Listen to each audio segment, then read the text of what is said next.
Go and go. So, ate, ano po yung pagkakaintindi nyo dun sa panglimang linya ng Apostles' Creed na He descended unto the dead and unto the day he rose again? Tayo, pag namatay tayo, hindi pa natin malalaman na patay na tayo. May kasabihan na within 3 days, doon mo palang malalaman na parang babalik yung soul mo na parang mababasa yun na ay, babalik siya sa katawang tao lupa mo sa mga family mo na doon mo malalaman na ay patay na pala ako.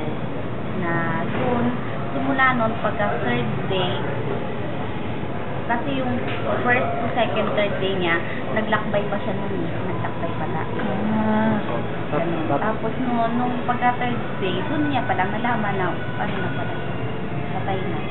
Sa pagkakaintindi ko, kahit sa akin pa na, yung ating mahal na Panginoon ay bumaba mula sa kaharian, mula sa karanasang, bumaba doon sa mga namatay na tao.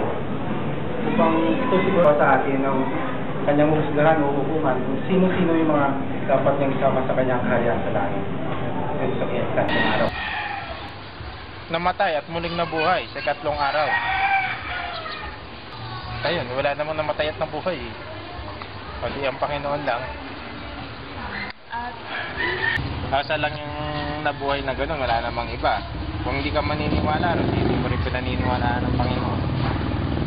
Thank you.